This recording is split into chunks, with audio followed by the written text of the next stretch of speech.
हमारे प्रिय भाई बहनों को यीशु मसीह के नाम से हमारा नमस्कार, अभिनंदन। और आज के बाइबल के वचन के वाचन के लिए आप सबों को हम स्वागत करते हैं। आइए प्रार्थना करें। प्यारे पिता परमेश्वर, धन्यवाद देते हैं प्रभु।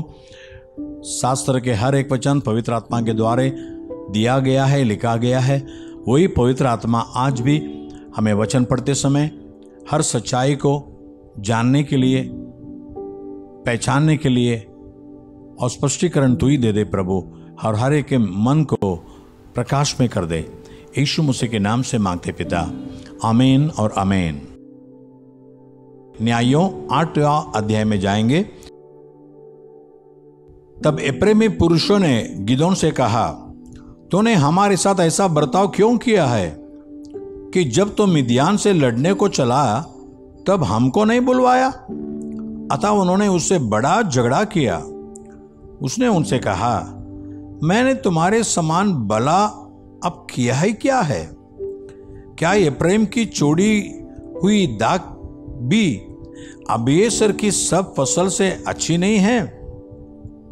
तुम्हारे ही हाथों में परमेश्वर ने ओरेब और जेब नामक मिद्यान के हाकिमा को कर दिया। तब तुम्हारे बराबर में मैं खरी क्या कर सका? जब उसने यह बात कही तब उनका जी उसकी ओर से ठंडा हो गया। तब गिदोन और उसके संगी 300 पुरुष जो तखे मांदे थे तो भी गदेड़ते ही रहे थे, यरदन के किनारे आकर पार हो गए। तब उसने सुकोत के लोगों से कहा, मेरे पीछे आने वालों को रोटियां दो, क्योंकि ये तखे मांदे हैं। और मैं मिद्यान के जबह और सल्मुना नामक राजाओं का पीछा कर रहा हूं। सुकोत के हाकिमों ने उत्तर दिया, क्या जबह और सल्मुना तेरे हाथ में पड़ चुके हैं कि हम तेरी सेना को रोटी दे?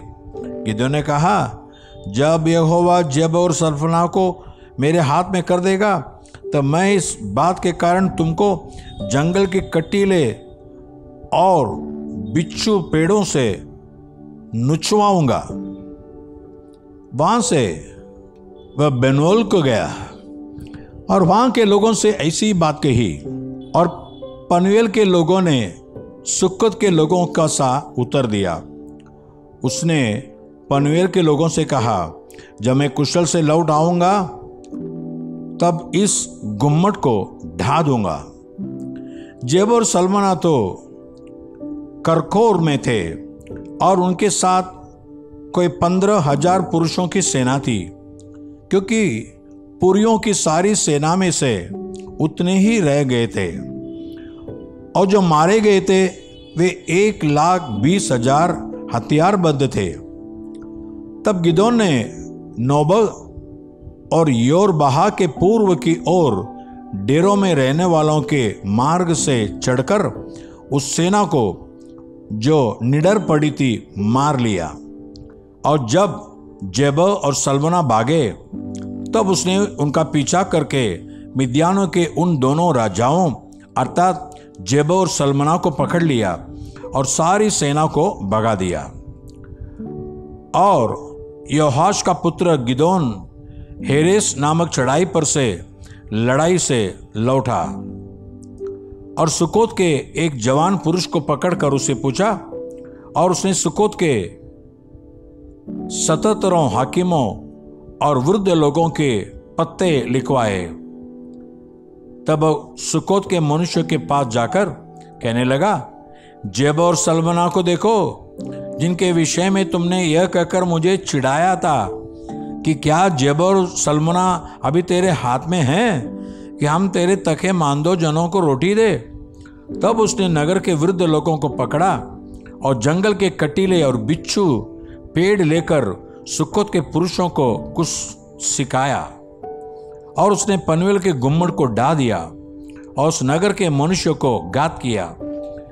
फिर उसने जेबह और सल्मुना से पूछा, जो मनुष्य तुमने ताबोर पर घात किए थे वे कैसे थे? उन्होंने उत्तर दिया, जैसा तू वैसे ही वे भी थे, अर्थात एक एक का रूप राजकुमार का सा था। उसने कहा, वे तो मेरे भाई वरन मेरे सहोदर भाई थे। यहोवा के जीवन की शपथ, यदि तुमने उनको जीवित छोड़ा होता तो मैं तुमको घात न करता। तब उसने अपने जेठे पुत्र यतेरे से कहा, उठकर इन्हें घात कर। परंतु जवान ने अपनी तलवार न खींची, क्योंकि वह उस समय तक लड़का ही था, इसलिए वह डर गया। तब जेबग और सल्मुन्ना ने कहा, तो उठकर हम पर प्रहार कर, क्योंकि जैसा पुरुष हो वैसा ही उसका पौरुष भी होगा। तब गिदोन ने उठकर जेब और सल्मुन्ना को घात किया और उनके ऊंटों के गलों के चंद्रहारों को ले लिया। तब इस्राएल के पुरुषों ने गिदोन से कहा, तू हमारे ऊपर प्रभुता कर, तू और तेरा पुत्र और पोता भी प्रभुता करे, क्योंकि तूने हमको मिद्यान के हाथ से छुड़ाया है। गिदोन ने उनसे कहा, मैं तुम्हारे ऊपर प्रभुता न करूंगा और न मेरे पुत्र तुम्हारे ऊपर प्रभुता करेगा, यहोवा ही तुम पर प्रभुता करेगा। फिर गिदोन ने उनसे कहा, मैं तुमसे कुछ मांगता हूं, अर्थात तुम मुझको अपनी अपनी लूट में की बालियां दो। वे तो इस्माइली थे, इस कारण उनकी बालियां सोने की थी। उन्होंने कहा, निश्चय हम देंगे। तब उन्होंने कपड़ा बिछाकर उसमें अपनी अपनी लूट में से निकालकर बालियां डाल दी। जो सोने की बालियां उसने मांग ली, उनका तौल 1700 शेकेल हुआ। और उनको छोड़ चंद्रहार, झुमके और बैंगनी रंग के वस्त्र जो मिद्यानियों के राजा पहने थे, और उनके ऊंटों के गले की जंजीर। उनको गिदोन ने एक एबोत बनवाकर अपने ओपरा नामक नगर में रखा, और सारा इज़राइल वहां व्यभिचारिणी के समान उसके पीछे हो लिया, और वह गिदोन और उसके घराने के लिए फंदा ठहरा। इस प्रकार मिद्यान इज़राइलियों से दब गया और फिर सिर न उठाया, और गिदोन के जीवन भर अर्थात 40 वर्ष तक देश चैन से रहा। योआश का पुत्र यरबाबल जाकर अपने घर में रहने लगा, और गिदोन के 70 बेटे उत्पन्न हुए, क्योंकि उसकी बहुत सी स्त्रियां थी। और उसकी जो रकेल सकेम में रहती थी, उसके एक पुत्र उत्पन्न हुआ, और गिदोन ने उसका नाम अबीमेलेक रखा। अंत में योआश का पुत्र गिदोन पूरे बुढ़ापे में मर गया, और अबीएसरी के ओपरा नामक गांव में उसके पिता यहोआश की कब्र में उसको मिट्टी दी गई। गिदोन के मरते ही इज़राइली फिर गए और व्यभिचारिणी के समान बाल देवताओं का पीछे हो लिए, और बाल बरीत को अपना देवता मान लिया। और इज़राइलियों ने अपने परमेश्वर यहोवा को, जिसने उनको चारों ओर के सब शत्रुओं के हाथ से छुड़ाया था, स्मरण न रखा, और न उन्होंने यरबाल अर्थात गिदोन की उस सारी भलाई के अनुसार जो उसने इज़राइलियों के साथ की थी, उसके घराने को प्रीति दिखाई। 2 कुरिन्थियों 3 अध्याय। क्या हम फिर अपनी बड़ाई करने लगे, या हमें अन्य लोगों के समान सिफारिश की पत्रियां तुम्हारे पास लानी या तुमसे लेनी है? हमारी पत्री तुम ही हो, जो हमारे हृदयों पर लिखी हुई है, और उसे सब मनुष्य पहचानते और पढ़ते हैं। यह प्रकट है कि तुम मसीह की पत्री हो, जिसको हमने सेवकों के समान लिखा, और जो स्याही से नहीं परंतु जीवते परमेश्वर के आत्मा से, पत्थर की पाटियों पर नहीं परंतु हृदय की मांस रूपी पाटियों पर लिखी है। हम मसीह के द्वारा परमेश्वर पर ऐसा ही भरोसा रखते हैं, यह नहीं कि हम अपने आप इस योग्य हैं कि अपने ओर से किसी बात का विचार कर सके, पर हमारी योग्यता परमेश्वर की ओर से है, जिसने हमें नई वाचा के सेवक होने के योग्य भी किया। शब्द के सेवक नहीं वरन आत्मा के, क्योंकि शब्द मरता है पर आत्मा जिलाता है। यदि मृत्यु की वह वाचा जिसके अक्षर पत्रों पर खोदे गए थे यहां तक तेजोमय हुई कि मूसा के मुंह पर के तेज के कारण जो गड़ता भी जाता था इस्राएली उसके मुंह पर दृष्टि नहीं कर सकते थे, तो आत्मा की वाचा और भी तेजोमय क्यों न होगी? क्योंकि जब दोषी ठहराने वाली वाचा तेजोमय थी तो धर्मी ठहराने वाली वाचा और भी तेजोमय क्यों न होगी? और जो तेजोमय था वह भी उस तेज के कारण जो उससे बढ़कर तेजोमय था कुछ तेजोमय न ठहरा, क्योंकि जब वह जो घटता जाता था तेजोमय था तो वह जो स्थिर रहेगा और भी तेजोमय क्यों न होगा?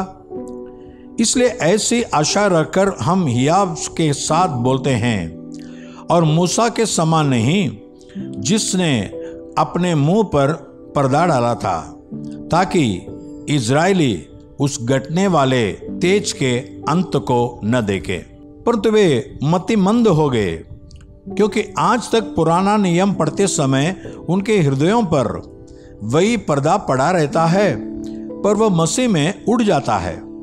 आज तक जब कभी मूसा की पुस्तक पढ़ी जाती है तो उनके हृदय पर पर्दा पड़ा रहता है, परंतु जब कभी उनका हृदय प्रभु की ओर फिरेगा तब वह पर्दा उड़ जाएगा। प्रभु तो आत्मा है और जहां कहीं प्रभु का आत्मा है वहां स्वतंत्रता है, परंतु जब हम सबके उगाड़े चेहरे से प्रभु का प्रताप इस प्रकार प्रकट होता है जिस प्रकार दर्पण में, तो प्रभु के द्वारा जो आत्मा है हम उसी तेजस्वी रूप में अंश अंश करके बदलते जाते हैं। भजन संहिता 34 अध्याय। मैं हर समय यहोवा को धन्य कहा करूंगा, उसकी स्तुति निरंतर मेरे मुख से होती रहेगी। मैं यहोवा पर घमंड करूंगा, नम्र लोग यह सुनकर आनंदित होंगे। मेरे साथ यहोवा की बड़ाई करो और आओ हम मिलकर उसके नाम की स्तुति करें। मैं यहोवा के पास गया तब उसने मेरी सुन ली और मुझे पूरी रीति से निर्भय किया। जिन्होंने उसकी ओर दृष्टि की उन्होंने ज्योति पाई और उनका मुंह कभी काला न होने पाया। इस दीन जन ने पुकारा तब यहोवा ने सुन लिया और उसको उसके सब कष्टों से छुड़ा लिया। यहोवा के डरावियों के चारों ओर उसका दूध छावनी किए हुए उनको बचाता है। परख कर देखो कि यहोवा कैसा भला है, क्या ही धन्य है वह पुरुष जो उसकी शरण लेता है। ये यहोवा के पवित्र लोगों उसका भय मानो, क्योंकि उसके डरावियों को किसी बात की गति नहीं होती। जवान सिंहों को तो गति होती और वे भूखे भी रह जाते हैं, परंतु यहोवा के खोजियों को किसी बलि वस्तु की गति न होगी। हे लड़कों, आओ मेरे सुनो, मैं तुमको यहोवा का भय मानना सिखाऊंगा। वह कौन मनुष्य है जो जीवन की इच्छा रखता और दीर्घायु चाहता है ताकि भलाई देखे। अपनी जीभ को बुराई से रोक रख और अपने मुंह की चौकसी कर कि उससे छल की बात न निकले। बुराई को छोड़ और भलाई कर, मेल को ढूंढ और उसी का पीछा कर। यहोवा की आंखें धर्मियों पर लगी रहती है और उसके कान भी उनकी दुहाई की ओर लगे रहते हैं। यहोवा बुराई करने वाले के विमुख रहता है ताकि उनका स्मरण पृथ्वी पर से मिटा डाले। धर्मी दुहाई देते हैं और यहोवा सुनता है और उनको सब विपत्तियों से छुड़ाता है। यहोवा टूटे मन वालों के समीप रहता है और पिसे हुओं का उद्धार करता है। धर्मी पर बहुत सी विपत्तियां पड़ती तो है, परंतु यहोवा उसको उन सब से मुक्त करता है। वह उसकी हड्डी हड्डी की रक्षा करता है और उनमें से एक भी टूटने नहीं पाती। दुष्ट अपनी बुराई के द्वारा मारा जाएगा और धर्मी के बैरी दोषी ठहरेंगे। यहोवा अपने दासों का प्राण मोल लेकर बचा लेता है और जितने उसके शरणागत हैं उनमें से कोई भी दोषी न ठहरेगा। मैं 17 वचन पढ़ता हूं। धर्मी दुहाई देते हैं और यहोवा सुनता है और उनको सब विपत्तियों से छुड़ाता है। प्यारे पिता परमेश्वर, आज भी तेरे वचन सुने हैं, उनकी जो भी दुहाई है उसे तू सुन ले और उनके जीवन में जो भी विपत्तियां हैं, संकट है, दुख है, उनको कुछ छुड़ा ले प्रभु, क्योंकि तेरे वचनों पर ध्यान दिए हैं। उनका जीवन सुखदायक हो, यीशु मसीह के नाम से मांगते पिता, आमीन आमीन।